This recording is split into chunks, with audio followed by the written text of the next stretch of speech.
Well, we've got the new the red long handles in, and a lot of people are going to have questions about it because I haven't been selling the long handles very much for got to be 3 or 4 years now. And so we got the new American USA made sharpeners. They're made in North Carolina. Yep, that is my cell phone number, so take a good look, write it down if you need to get a hold of me. 425-444-7505. I don't mind having it out there. People have been very, very respectful, and I appreciate that very much. So let's go ahead and show you how I use the long handle sharpener. Okay, first of all, you know, you have your blade, your secondary bevel. This, and I'm just guessing, is probably in the neighborhood of 15 to 17 degrees on each side, which anything over 15, as far as I'm concerned, is starting to get kind of thick. I like them 10 to 15 degrees, no more than 15 degrees. Okay, so when you run it through the V-notch, that is 15 degrees on each side. Okay, so you work on both sides same time, no guesswork, just right straight through. It would be like this, right straight up and down. Do not tip it this way, do not tip it that way, right straight up and down. We're gonna have a mess here of paper. Okay, and draw it through gently like that. All right, I set it down like this, and I very gently draw it through. I actually like my sharpeners after they're 5 years old better than the new ones, but you got to get them old somehow. So we just do it like that. Okay, light pressure. You can work on the point of the blade like this. The open face straight line, okay, it's just a piece of metal that's been bobbed off 90 degrees to the side, so you have a 90-degree corner over here and a 90-degree corner over there. All right, so we take the 90-degree corner and we put it on the cutting edge at the desired angle, the degree of the angle on the bevel, and I'm going to choose to be about like that, right there.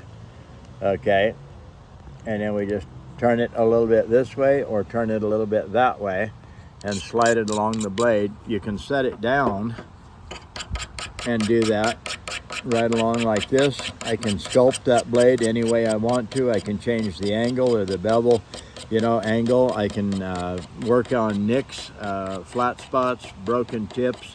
There's a lot of things that I can actually do to that blade with these 90-degree corners. And again, I'm going to point them out. That is a 90-degree corner right there, and tip it over like this. You have a 90-degree corner right there. We're going to put the 90-degree corner on the cutting edge like that. Okay. And then we're just going to slide it along. I can come back this way towards the hilt, towards the pivot there, the hinge. Turn it over, come out. You can set them down and work on just the point of the blade like that. Don't press too hard, it's not necessary. My tungsten carbide, especially brand new, really will cut the blade if you ask it to. It doesn't naturally. So if I'm just this light, just touching it, brushing along like that, you'll never see any metal on the table. It doesn't just naturally take metal off the blade. So just like that. A whetstone takes metal off the blade, Landskis take metal off the blade. Work sharp belt sanders can damn sure take metal off of the blade. Every sharpening device known to man will take metal off of the blade. That just happens to be the process that you have to go through to make a knife sharp. Obviously, if I was going to make the back of the knife sharp, I got to take a lot of metal off because I got to thin it down on these sides here and then up here.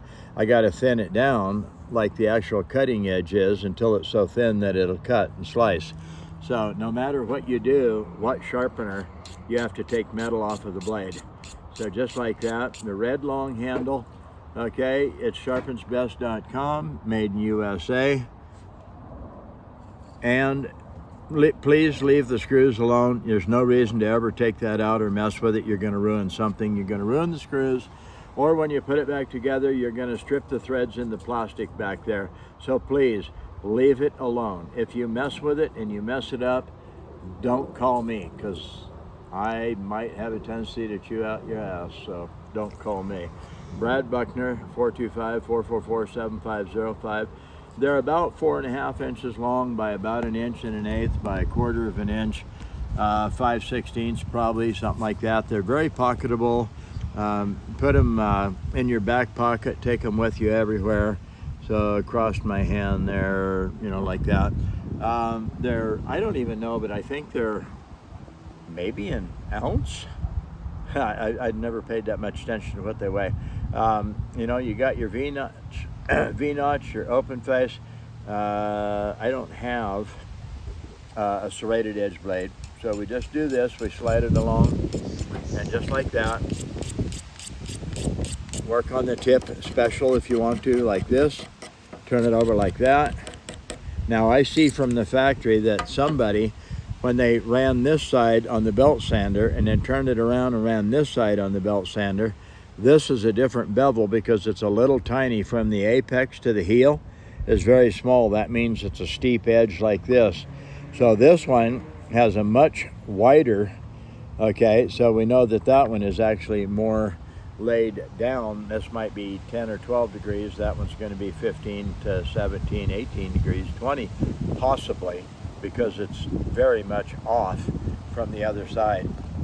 So let's look and see.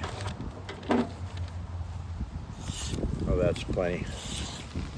That's plenty sharp. We can cut, bent the paper like that. Again, when I say plenty sharp or that's sharp, in my field of sharpening, that's sharp. I sharpen for an EDC, tough blade, keep it a little bit thick. I don't even want to use a whetstone. I never use a whetstone. I have no use for a whetstone. I make knives as sharp as I need with my sharpeners, whether it be the Longhandle, the Sharpen Spark Mini, the round one, things like that. I do not need, nor do I want, a knife as sharp as I can get them if I sit down for an hour with a variety of whetstones. So everyday carry with me, I have my sharpener that best fits right in there.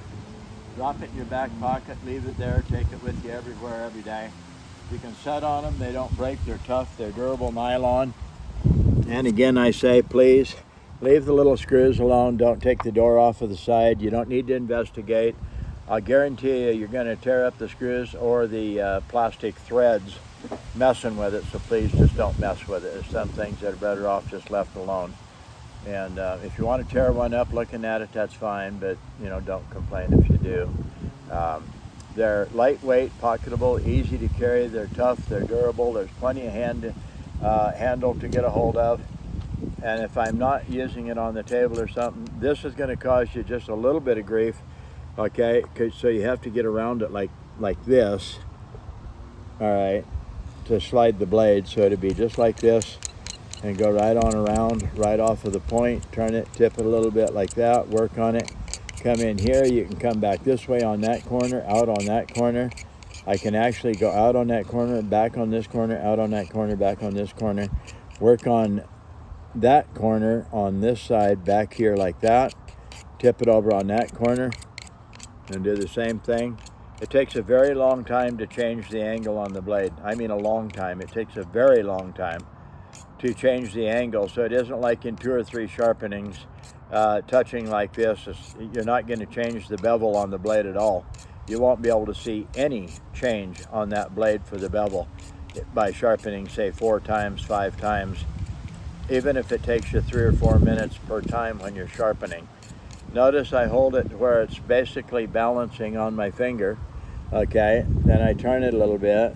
When I do this, I'm not touching it with those 2 fingers, only my middle finger and index finger and my thumb, but I will hold it kind of against the heel of my hand so it looks like that. I am up here where my thumb is touching that ridge like that. I don't put my finger up here like this. You know, there's a lot, I never hold it like this. I don't get a hold of it like that. I never pinch it tight. I mean, you just can't work it that way. So if I do this, just like that, and I'm touching it with no more pressure than this, and it's basically just sitting there on my index finger, and then I just brush along. And if I'm holding it light, I can twizzle it in my fingers and roll it over this way, that way, this way, that way, you know. I don't have to press hard on it. And sitting down in this environment is a little bit harder to use than standing up or getting away from these objects and sharpening. But that's okay, you get the idea. if you have mega dull, the last 1/4 of an inch, because maybe you were cutting a whole bunch of stuff this way, all right? So I would just set it down and go right to work and put a little more pressure on it. You know what, let's have the black paint be proof. I'm gonna go back here, that I don't take much metal off. Just like that. And then we tip it over and work on the point like this. Tungsten carbide corners. Let's say close to the hardest metal on earth, because I get all kinds of people saying things. And I don't know, I'm not a metallurgist, and I know what the machinists say. So I just say what they say, just like that. Now, look here for metal. You're gonna see some little tiny glitter like diamonds. There's one, here's one, here's one, there's one. Okay, but as much as I touched it with a crisp, very sharp, brand new corner, and I didn't cut any more or any larger pieces off than that little teeny glitter, obviously it's not taking much metal off. So I could actually go through the motions of sharpening this knife, tune it up. If I go out and use the knife and I need to tune it up, and I do that 100 times, at least 100 times, you'll never see any difference in that blade with your eyes. You can maybe feel the difference in cutting, but you're never going to see that I actually changed. Oh yeah, that I actually changed the bevel on the knife. That's not possible. You'd really have to dig at it and mess with it to get it to change the bevel on the blade. So that's pretty much how I use the Longhandle. Pocketable, short, compact, lightweight, easy to carry, inexpensive, works on about 55 different types of knives, blades, and tools. Go to sharpensbest.com. It's made in North Carolina. That happens to be part of the US, even if they talk funny over there. And just buy online, go to YouTube, Sharpens Best, where you are right now. Watch my tutorials, learn how to use all my sharpeners, carry them in your pocket, use them all the time. And you know, just enjoy. Saw blades, drill bits, no, it's the only two things that I really can't sharpen. If it's a lawnmower blade that hasn't been trashed, I can sharpen them.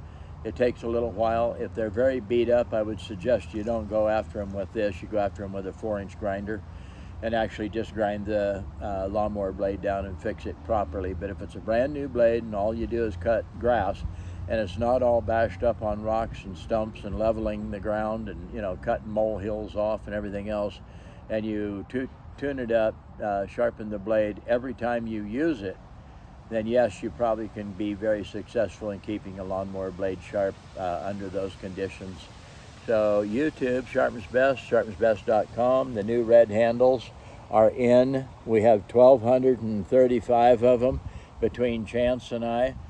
And you know, I kept half, he gets half. And so now when this gets released, you can go to sharpensbest.com, look at the pictures, read, and order online, and you will get them mailed right to your house. This is Brad. You take care. Thank you.